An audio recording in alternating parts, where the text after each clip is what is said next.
আসসালামু আলাইকুম, কেমন আছেন সবাই? আশা করি ভালো আছেন। আল্লাহর রহমতে আমি অনেক ভালো আছি। আবারও চলে আসলাম আপনাদের মাঝে আমার আরেকটি নতুন ব্লগ নিয়ে। প্রতিদিনের মতো ঘুম থেকে উঠে ফজরের নামাজটা আদায় করেছি। তারপর এই তো একটু কোরআন শরীফ পড়েছি। প্রতিদিন কোরআন শরীফটা আর কি তেলাওয়াত করা হয় না। যেদিন আর কি রাফামণি ঘুম থেকে উঠে যায় আর কি ওদিন পড়া হয় না। যেদিন না উঠে ওই দিন আর কি পড়া হয়। আমি চেষ্টা করি যে প্রতিদিন আর কি 5 ওয়াক্ত নামাজের মতন যাতে আর 4 ওয়াক্ত সময় না পড়তে পারলেও যাতে ফজরের সময় আর কি কোরআনটা পড়তে পারি। কোরআনটা পড়লে কি মনটাও ভালো থাকে, শরীরটাও ভালো থাকে এই আর কি। এই তো ফার্স্টে হচ্ছে পাখি আর মুরগির খাবার দিতে চলে এসেছি। প্রতিদিন এই কাজটাই করা হয়। আগে আগে হচ্ছে ওনাদের খাবার দেই, তারপর আমাদের আর কি খাবার রেডি করি। আমার এই খাঁচাটা আর কি খাঁচার ভিতরে কবুতর আছে, সাথে পাখিও আছে, মুরগিও আছে। আমার অনেক আগ্রহ হয়েছে বিদায় হুমায়রার আব্বু আমাকে এই জিনিসটা বানাই দিছে। উনি পরিষ্কার করে কন্টিনিউ, আমি হচ্ছে শুধু খাবার দেই। আমি যদি আর কি যাইতে পারতাম তাহলে আমার মনে হয় কি আমি হয়তো আরও বেশি সুন্দর করে পরিষ্কার করে রাখতে পারতাম। এই যে দেখেন কি সুন্দর করে খাচ্ছে, দেখলেও মায়া লাগে, মনটা ভরে যায়। আর আমার এখানে কোয়েল পাখি আর কি আরেকটা ছিল, ভুলবশত খাঁচা থেকে বের হয়েছে, পরে আমার বিড়াল মেরে ফেলছে ওকে। আর এখানে মুরগি আরও তো ছিল, আপনারা যারা আমার ভিডিও দেখেন তারা তো জানেনই আর কি। 2-3টে আর কি বিক্রি করে ফেলছি, আর কিছু মারাও গেছে। এই যে এখন খাবার টাবার দিয়ে এখন জানলাটা আমি বন্ধ করে পর্দা লাগিয়ে দিলাম, এতে করে আর কি ঘরের ভিতরে আর গন্ধ আসে না। এমনি প্রতিদিন পরিষ্কার করা হয়, কিন্তু তবুও তো একটা পশু পাখির একটা গন্ধ আসে না, ময়লার এই আর। আর এইদিকে এই যে সকালের সূর্যটা উঁকি দিচ্ছে মেঘকে কাটিয়ে, মনে হচ্ছে যে তোমরা সরো, আমি একটু বের হই, আমাকে একটু বের হতে দাও। মাশাআল্লাহ অনেক সুন্দর ওয়েদারটা আজকে। আর ফার্স্ট এই রোদের যখনই আর কি রোদের রোশনি বের হয় তখনই আর কি আমার হুমায়রার রুমে আর কি রোদের রোশনিটা আর কি পড়ে, দেখতেও অনেক সুন্দর লাগে। আর এইদিকে এই যে বৃষ্টির পানি পেয়ে আমার পেয়ারা গাছটা মাশাআল্লাহ এই বছর এত সুন্দর গ্রো করছে। আর এই তো মেয়ের পরীক্ষা শেষ, ভাবলাম যে মেয়ের বোর্ডটা একটু গুছিয়ে রাখি। এইভাবে ফেলে রাখলে আবার নষ্ট করে ফেলবে রাফামণি, এই জন্য আর কি ভাবলাম যে আমি একটু সরিয়ে রাখি, তা না হলে তো আর কি নষ্ট হয়ে যেতে পারে। আর হুমায়রার এই যে ফাইলটা নষ্ট হয়ে গেছে। এর আগে হলো ঝুলিয়ে রাখার যে ফাইলগুলো ছিল ওগুলো আর কি ওর কিনে দিছিলাম, কিন্তু বলে যে আম্মু ওগুলো আর কিনবো না, এখন আমাকে এইরকম ফাইল কিনে দিবা। কিন্তু এই ফাইলটা আর কি একটু নর্মাল হয়ে গেছে, ভাবলাম যে বার্ষিক পরীক্ষার সময় একটু ভালো মানের একটু কিনে দেব। এখন থাক, এখন এটার ভিতরেই রেখে দেই যাতে করে হার্ডবোর্ডটা আর কি নষ্ট না হয়, কোনো ধুলোবালি না পড়ে, এর জন্য আর কি এইটার ভিতরে করে রেখে দিচ্ছি। আর ওই যে বললাম না, এই যে আমার আন্ডা বাচ্চাগুলা সকালে ঘুম থেকে উঠলেই আগে ওনাদের খাবার আমার রেডি করতে হয়। অনেকেই বলতে পারে যে কি দরকার এগুলা পালার। যারা পালে এরকম আর কি পশু পাখি তারাই বুঝবে যে ওদের মায়া কি। একবার যারা এই মায়ায় আটকে যায় তারা সহজে বের হতে পারে না। এত মায়া কোথা থেকে আসে নিজেও জানি না। যখন মায়াবী চোখে তাকিয়ে থাকে আমি মনে হয় যে এমনিতেও বুঝে যাই ওদের বাসা। আর আমাকে ওরা অনেক ভালোবাসে। আমার বাসায় 3টা বিড়াল, আমি ওদেরকে অনেক ভালোবাসি। যারা বিড়াল পালে তারা কিন্তু আর কি নিজস্ব একটা বাড়ির প্রয়োজন, নিজস্ব একটা ফ্ল্যাটের প্রয়োজন, নিজস্ব একটা বিড়ালের আয়ত্তের প্রয়োজন, কিন্তু ওই আয়ত্তটা আমার কাছে নাই। কারণ আমরা হলো যৌথ ফ্যামিলি, কারণ আমার এখানে জায়েরা থাকে, শাশুড়ি থাকে, ভাড়াটিয়ারা থাকে, সবাই আর কি বসবাস করে। অনেক সময় আর কি ওনাদের অনেক ডিস্টার্ব করে, অনেক কথাও শুনতে হয়, কিন্তু তবুও আমি ওদের মায়া কাটিয়ে ওদেরকে ফেলে দিতে পারি না। যাই হোক, এই তো কথা বলতে বলতে হুমায়রার টেবিলটা আমি পরিষ্কার করে ফেলেছি। আর ওই যে একটা গিফট বক্স দেখালাম, ওইটা হচ্ছে হচ্ছে হুমায়রার একটা মিস। হুমায়রা তো 2 বছর ধরে ভর্তি হয়েছে। হুমায়রার মিস হচ্ছে একটা মিস হুমায়রাকে অনেক ভালোবাসে, হেড মিস। অনেক আদর করে। বাচ্চাদের যারা আদর করে তাদের কথাই তো বলবে। উনি নাকি বদলি হয়ে যাবে। হুমায়রার মনটা আজকে অনেক খারাপ। বলতেছে আম্মু কেয়া মিস, মানে ওনার নাম হচ্ছে কেয়া, কেয়া মিস বদলি হয়ে যাবে, গাজীপুর চলে যাবে। আমার অনেক খারাপ লাগছে, কারণ আবার নতুন করে কোন স্যার আসবে, আবার কোন ম্যাম পড়বে, তাকে মানিয়ে নিতেও তো আমার অনেক সময় লাগবে। এর জন্য মেয়েটার আজকে মনটা খারাপ। আর এই তো ও রেডি হয়ে গেছে, স্কুলে যাবে। তো বললাম যে মন খারাপ করো না, সময়ের সাথে সাথে এগুলোও আর কি খাপ খাইয়ে উঠতে পারবে।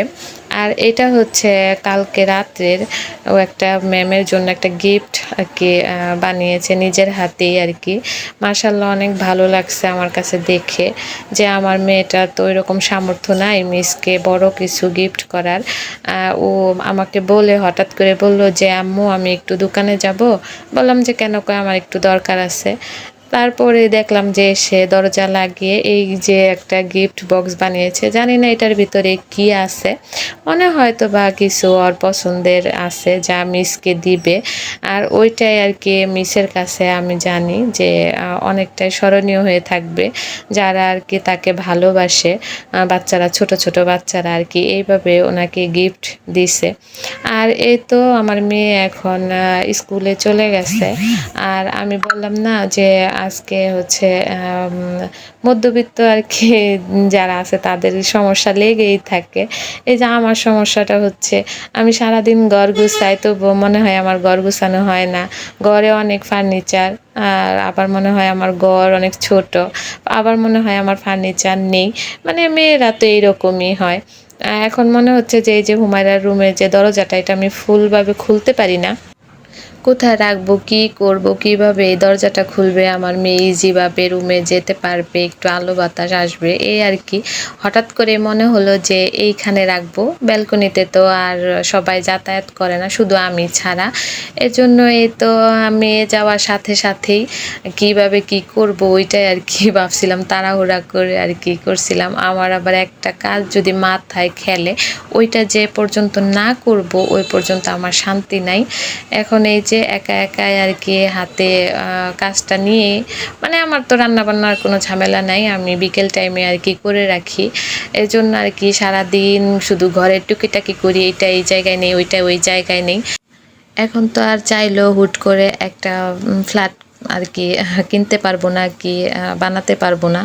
এর জন্য আর কি আমি এইভাবে আর কি এক এক ফার্নিচার এক এক সময় এক এক জায়গায় আনি, আমার মন মতন করে সাজাই, মনে হয় যে আমার খুশি সব, আমার খুশি সব।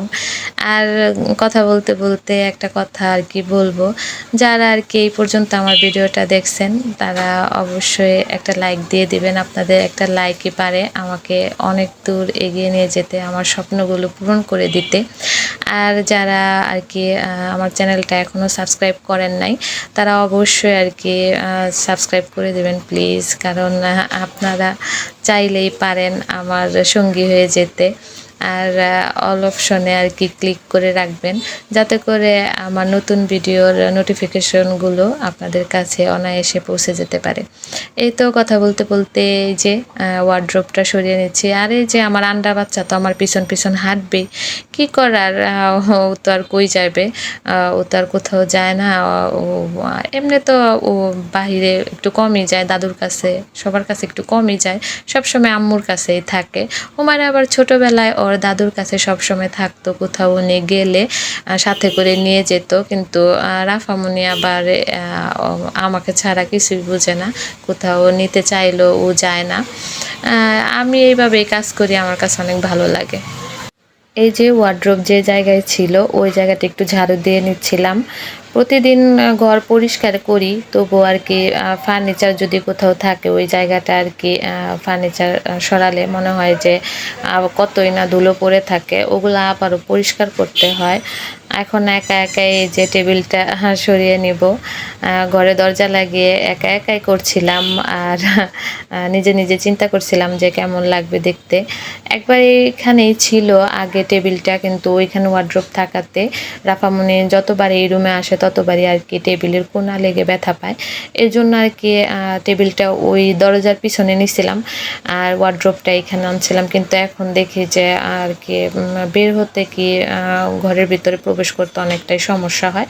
ভাবলাম যে থাক, ব্যালকনির ওই সাইডটা একটু আটকে রাখি, কারণ আমি তো একমাত্র ব্যালকনিতে যাই। আর আমার ব্যালকনি তো অত বড় না যে ওইখানে গিয়ে আর কি সময় কাটানো যায় দিনের বেলায় কি রাত্রেবেলায়।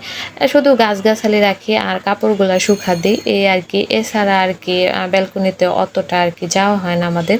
এই জন্য ভাবলাম যে ওয়ার্ড্রোবটা এখানে রাখি, যাতে করে আর কি মেয়ের রুমটায় আর কি অনায়াসে প্রবেশ করতে পারবে, মেয়ে একটু খোলামেলাভাবে পড়াশোনা করতে পারবে, এই আর কি। আর এই যে কথা বলতে বলতে টেবিলটাও আমি সেট করে ফেলেছি। এখন এই যে দেখেন টেবিল যে এখানে ছিল, টেবিলের পিছনে কত ধুলাবালি, কেউ দেখলে মনে করবে যে আমি হয়তোবা কত বছর ধরে হয়তোবা পরিষ্কার করি না। আর এখন আমার পরিষ্কার করা শেষ, ভাবলাম যে এলিকা পামটা এখানে রাখি খাটের কাছে, দেখতে হয়তোবা ভালো লাগবে। পরে দেখলাম যে এই জায়গাটা ভালো লাগে না, দরজার পিছনে পড়ে যায়। তখন আবারও এই দুই দরজার মাঝখানে, আগে দুই রুমের মাঝখানে যে দরজাটা ওইটার এইখানে রাখছি, এখানে আমার কাছে ভালো লাগছে। আর ওয়ার্ড্রোপের উপরে যা যা ছিল আর কি, ওই যে ওই দিন যে একটা টবের ভিতরে মানি প্লান্টের গাছগুলো আমি লাগিয়েছি ওইটা। আর এইখানে আমার মেয়ের ক্লিপ বক্স আমি ঝুড়িতে রেখে দিচ্ছি, ক্লিপগুলা সামনে রাখছি, কারণ ও যখন আর কি কোথাও বের হয় তখন আর কি ঝুঁটি খুঁজে পায় না, ক্লিপ খুঁজে পায় না, বলে যে আম্মু এটার এইটা কই, এটার ওইটা কই। এর জন্য আর কি এইখানে ওর চোখের সামনে রাখছি, যাতে করে ও হাতের কাছে সব পেয়ে যায়। আর ঝুড়িটা হচ্ছে রাফামনির খেলনার ঝুড়ি, ওইটা আর কি কায়দা করে বানিয়ে ফেলছি।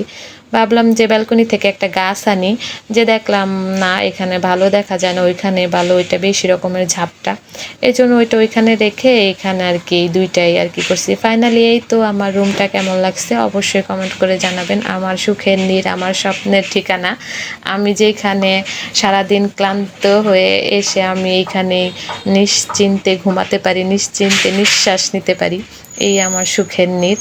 মানুষের অনেক অনেক দামি দামি ফার্নিচার, অনেক বড় ফ্ল্যাট, দামি ফ্ল্যাট আছে, আমার এতে আমার কোনো যায় আসে না। আমার যা আছে আমি তা নিয়ে আলহামদুলিল্লাহ অনেক হ্যাপি আছি। মানুষের তো চাহিদার শেষ নেই। হ্যাঁ, আমারও চাহিদা আছে যে ভবিষ্যতে যদি কখনো আল্লাহ ভাগ্যে রাখে নিজের একটা বাড়ি হবে, ওই বাড়িতে আমি আমার মন মতন ফার্নিচার দিয়ে সাজাবো। এগুলো আমার বিয়ের ফার্নিচার, ওগুলাই আর কি অনেকগুলো তালা নষ্ট হয়ে গেছে, আমি আর কি নতুন করে তালা লাগাইছি, আবার নতুন করে বার্নিশ করছি। এই যে আমার ঘুরে ঘুরে দেখালাম আপনাদের কেমন লাগলো। এই যে দরজার কাছে যে পড়ার যে চেয়ারটা ছিল হুমায়রার, ওইটা এখানে রাখছি, যাতে করে আর কি কোনো আর কি সমস্যা না হয়। গাছটা বেশি ভালো লাগলো না। আর আজকের ব্লগটা এই পর্যন্তই। সবাই আমাদের জন্য দোয়া করবেন, আমিও সবার জন্য দোয়া করি। ভালোবেসে আমার পাশে থাকবেন, আমিও সবাইকে ভালোবেসে পাশে থাকবো ইনশাল্লাহ। সবাই ভালো থাকবেন, সুস্থ থাকবেন। আসসালামু আলাইকুম।